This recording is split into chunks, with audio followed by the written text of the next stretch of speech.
નમસ્કાર દર્શક મિત્રો, કિસાન સમાચાર ચેનલમાં તમારું સ્વાગત છે। જાણીએ આજના સૌથી મોટા સમાચાર। 3 દિવસ વરસાદ ભૂક્કા કાઢશે, અમિત શાહનું પાકિસ્તાનને લઈને મોટું એલાન। દૂધના ભાવમાં 2 રૂપિયાનો વધારો તો ફ્રી સિલાઈ મશીન યોજનાનો લાભ।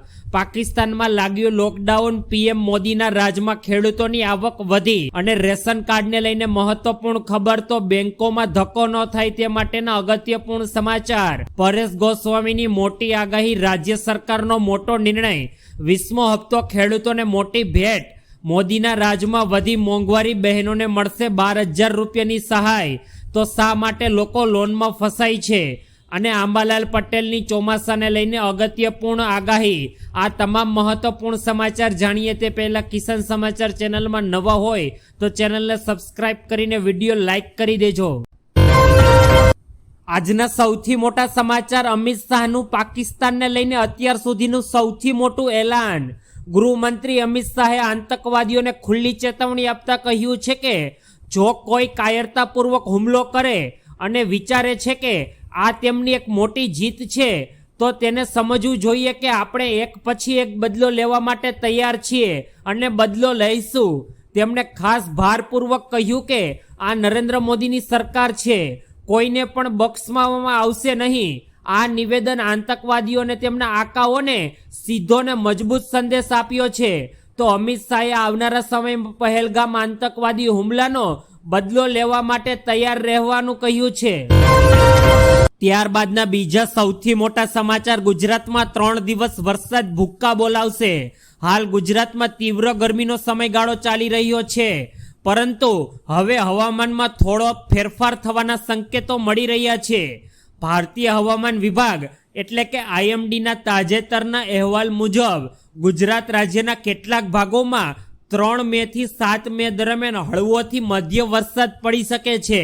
જી હા દર્શક મિત્રો, અત્યારે ભર ઉનાળે વરસાદ થવાની શક્યતા હવામાન વિભાગ દ્વારા વ્યક્ત કરાઈ છે। આ સમયગાળા દરમિયાન ઘણા વિસ્તારોમાં તેજ પવનો ફૂંકાય તેવી પણ શક્યતા છે, જેના કારણે અત્યારે તાપમાનમાં ઘટાડો અનુભવાઈ શકે છે। ત્યારબાદના ખૂબ જ ઉપયોગીપૂર્ણ અને મહત્વપૂર્ણ સમાચાર, દૂધના ભાવમાં 2 રૂપિયાનો વધારો। અત્યારે મળતી માહિતી મુજબ અમૂલ ગોલ્ડ, અમૂલ તાજા અને અમૂલ શક્તિના ભાવમાં વધારો કરી દેવામાં આવ્યો છે, જેમાં અમૂલ ગોલ્ડ દૂધ 500 મિલીલીટર 33 રૂપિયાથી વધીને 34 રૂપિયા થયા છે। અમૂલ સ્ટાન્ડર્ડ 500 મિલીલીટરના 30 રૂપિયાથી વધીને 31 રૂપિયા થઈ ગયા છે। તો અમૂલ ગોલ્ડ દૂધ 1 લીટરના 65 રૂપિયાથી ભાવ વધીને 67 રૂપિયા થઈ ગયા છે, જ્યારે અમૂલના તાજા દૂધના 1 લીટરના 53 રૂપિયાથી વધીને 55 રૂપિયા થઈ ગયા છે। અમૂલ ગાયનું દૂધ 500 મિલીલીટરના 28 રૂપિયાથી વધીને 29 રૂપિયા થઈ ગયા છે। તો અમૂલ દ્વારા 1 મે 2025ના રોજ તેઓની પ્રોડક્ટ પર 2 રૂપિયાના ભાવ વધારો કરવામાં આવ્યો છે। ત્યારબાદના વધુ કામના સમાચાર, ફ્રી સિલાઈ મશીન યોજના। પીએમએ ફ્રી સિલાઈ મશીન યોજના 2025ની શરૂઆત કરી છે। આ યોજનાનો લાભ ગામ અને શહેર બંનેની સ્ત્રીઓ કે જેઓની ઉંમર 20 થી 24 વર્ષની છે તેઓ આ યોજનાનો ફાયદો ઉઠાવી શકે છે। આ માટે તેઓએ ઓનલાઈન રજીસ્ટ્રેશન કરવાનું રહેશે। જો કોઈ મહિલા ફક્ત સિલાઈ મશીન મેળવવા માંગે છે તો તેને પહેલા સત્તાવાર રીતે વેબસાઇટ www.india.gov.in પર જવું પડશે અને આ સરકારી વેબસાઇટ પર જઈને તેઓએ ફ્રી સિલાઈ મશીનની લિંક મળી જશે અને જ્યાં તેઓએ રજીસ્ટ્રેશન કરવાનું રહેશે। આ રજીસ્ટ્રેશન કરવા માટે જરૂરી ડોક્યુમેન્ટ શાંતિ સાંભળી લેજો, આધાર કાર્ડ અને જન્મનો દાખલો તે મહિલાનો અનિવાર્ય રહેશે। ત્યારબાદના ખૂબ જ મહત્વપૂર્ણ સમાચાર, પાકિસ્તાનમાં લાગ્યું લોકડાઉન। પહેલગામ આતંકવાદી હુમલા બાદ ભારત અને પાકિસ્તાન વચ્ચે અત્યારે તણાવ સતત વધી રહ્યો છે। ભારત તરફથી અત્યાર સુધીમાં કોઈ લશ્કરી કાર્યવાહી કરવામાં આવી નથી, પરંતુ પાકિસ્તાનના વિવિધ વિસ્તારોમાં અત્યારે ભયનું વાતાવરણ સ્પષ્ટપણે જોઈ શકાય છે। એક તરફ કરાચીમાં કલમ 144 લાગુ કરી દેવામાં આવી છે, તે જ સમયે ખૈબર જિલ્લાના જમરૂદ વિસ્તારમાં લોકડાઉન સરકાર દ્વારા લાગુ કરી દેવામાં આવ્યું છે। લોકડાઉન દરમિયાન ફક્ત કેટલીક આવશ્યક સેવાઓની વ્યક્તિઓને છૂટ આપવામાં આવી છે. આવામાં રાશનની દુકાનો, દવાની દુકાનો, જનરલ સ્ટોર તથા કટોકટીની સેવાઓનો સમાવેશ થાય છે. અન્ય તમામ દુકાનો અને પ્રવૃત્તિઓને સંપૂર્ણપણે ભારતના ડરથી બંધ કરી દેવામાં આવી છે. ત્યારબાદ વધુ અગત્યપૂર્ણ સમાચાર, મોદીના રાજમાં ખેડૂતોની આવક વધી. જ્યારથી કેન્દ્રમાં નરેન્દ્ર મોદીના નેતૃત્વ હેઠળ ભાજપની સરકાર ઘડાવવામાં આવી છે ત્યારથી જ ખેડૂતોની આવકમાં વધારો કરવા માટે ઘણી બધી યોજનાઓને અમલમાં મૂકવામાં આવી છે. કેન્દ્ર સરકાર દ્વારા ખેડૂતોની આવક વધારો કરવા માટે સબસિડીથી લઈને પાક ઉગાડવા માટેના 3 હપ્તામાં 6,000 રૂપિયાની સહાય સુધી તેમજ કૃષિ ક્ષેત્રે જોડાયેલા દરેક ક્ષેત્રને આગળ વધારવા માટે કામ કરવામાં આવી રહ્યું છે. કેન્દ્રની નરેન્દ્ર મોદી સરકાર ખાસ કરીને ગરીબ અને નાના ખેડૂતોનો માટે વિચાર કરે છે અને તેને અનુરૂપ સેવાઓ અને યોજનાઓ બહાર પાડે છે કે જેનો સીધો અર્થ નાના ખેડૂતોને મળી શકે. ત્યારબાદ રેશન કાર્ડ ધારકો માટે ગુડ ન્યૂઝ. કેન્દ્ર સરકાર તરફથી રેશન કાર્ડ ધારકોને માટે મહત્વપૂર્ણ ખબર સામે આવી છે. રેશન કાર્ડ ધારકોને હવે કેવાયસી કરાવવા માટે વધારાના 10 દિવસ સરકાર દ્વારા આપવામાં આવ્યા છે. હજુ સુધી તમે પણ કેવાયસી ન કરાવ્યું હોય તો તમારી પાસે 10 મે 2025 સુધીનો લાસ્ટ સમય છે.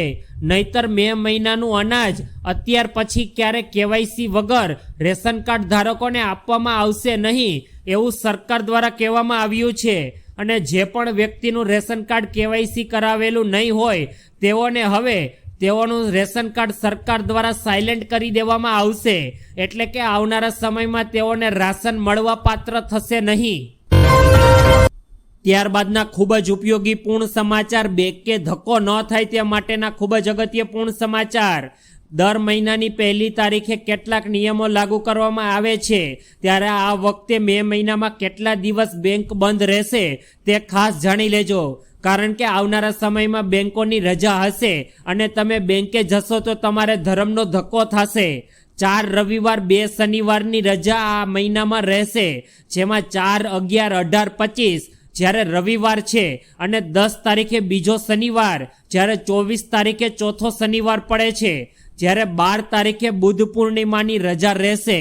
તો આ તમામ રજાઓને ધ્યાનમાં રાખીને જ કોઈ પણ બેંકનું કાર્ય કરવા માટે ઘરથી બહાર નીકળજો. ત્યારબાદના સૌથી અગત્યપૂર્ણ સમાચાર, પરેશ ગોસ્વામીની આગાહી. હવામાન નિષ્ણાંત પરેશ ગોસ્વામીએ ચોમાસાને લઈને મોટી આગાહી કરી અને એમને કહ્યું છે કે 20 જૂન પછી વાવણી થશે. 3 તબક્કામાં વાવણી થશે. ગુજરાતના 80% વિસ્તારોમાં સારું ચોમાસું રહેશે તો 20% વિસ્તારમાં વરસાદની ઘટનાઓ જોવા મળશે. ચોમાસાનું આગમન થાય એ પહેલા જ અરબ સાગરમાં વાવાઝોડું આવશે. તો જુલાઈ મહિનામાં પ્રથમ અઠવાડિયામાં સાર્વત્રિક વરસાદનો રાઉન્ડ આવી શકે છે. જુલાઈ અને સપ્ટેમ્બર મહિનામાં નદી નાળાઓ સંપૂર્ણ રીતે છલકાઈ જશે અને જુલાઈમાં ભરપૂર વરસાદ થશે. 12 તારીખથી પ્રી મોન્સૂન એક્ટિવિટી શરૂ થઈ જશે. તો ઓગસ્ટ મહિનામાં 15 થી 17 દિવસ સુધી વરસાદ નહીં પડે અને 15 ઓક્ટોબર પછી ચોમાસું વિદાય રાજ્યમાંથી લેશે. ત્યારબાદ ગુજરાત સરકારનો મોટો નિર્ણય. રાજ્ય સરકાર દ્વારા મહિલા કર્મચારીઓ માટે એક મહત્વપૂર્ણ નિર્ણય હાથ ધરવામાં આવ્યો. સરકારી નોકરીમાં જોડાતા પહેલા મહિલા કર્મચારી માતા બની હોય પણ માતૃત્વની રજા આપવામાં આવશે. જી હા, સામાન્ય રીતે રાજ્ય સરકારમાં મહિલા કર્મચારીઓને 180 દિવસ માતૃત્વની રજા આપવામાં આવે છે. આ નિર્ણય કાયમી અને હંગામી મહિલાઓને કર્મચારીઓને લાગુ થશે. આ ઠરાવનો અમલ 22/9/2022 થી લાગુ કરવામાં આવ્યો હતો. ભારત સરકાર દ્વારા પણ આ નિર્ણયને આવકારવામાં આવ્યો છે અને રાજ્ય સરકારને ખાસ ટકોર કરવામાં આવી છે કે તેઓ પોતાની તમામ મહિલા કર્મચારીઓને 180 દિવસ માતૃત્વ માટે રજા આપવામાં આવે. ત્યારબાદ ગુજરાતના ખેડૂતોને 20મો હપ્તો, ખેડૂતોને મોટી ભેટ. પીએમ કિસાન સન્માન નિધિ યોજના હેઠળ અત્યાર સુધીમાં કુલ 19 હપ્તા સફળ રીતે મોકલવામાં આવ્યા છે. હવે ખેડૂતો યોજનાના 20મા હપ્તાની રાહ જોઈ રહ્યા છે. કેન્દ્ર સરકાર તરફથી 19મો હપ્તો 24 ફેબ્રુઆરી 2025ના રોજ ખેડૂતોને તેમના બેંક એકાઉન્ટમાં મોકલી દેવામાં આવ્યો હતો. આ હિસાબે જોવામાં આવે તો 20મો હપ્તો જૂન મહિનામાં મોકલવામાં આવી શકે છે.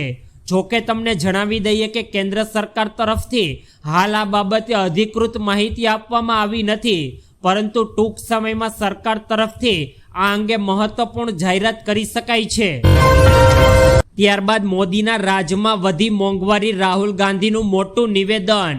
મોદીના રાજમાં મોંઘવારી મામલે કોંગ્રેસના સાંસદ રાહુલ ગાંધીએ સરકાર પર નિશાન સાધ્યું.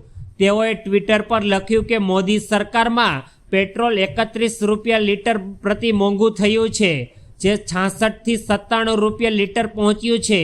ડીઝલ 52 રૂપિયાથી 90 રૂપિયા પ્રતિ લીટર અને સિલિન્ડર 410 રૂપિયાથી 1103 રૂપિયા પહોંચ્યો છે.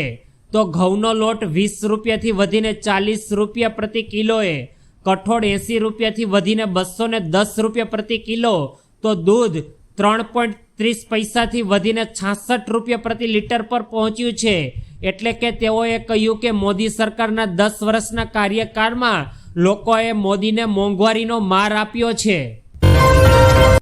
ત્યારબાદના ઉપયોગીપૂર્ણ સમાચાર. ગુજરાતની મહિલાઓને મળશે 12,000 રૂપિયાની સહાય. નમોશ્રી યોજનામાં નક્કી કરાયેલ કેટેગરીની મહિલાઓને પ્રસૂતિની સહાય આપવામાં આવશે.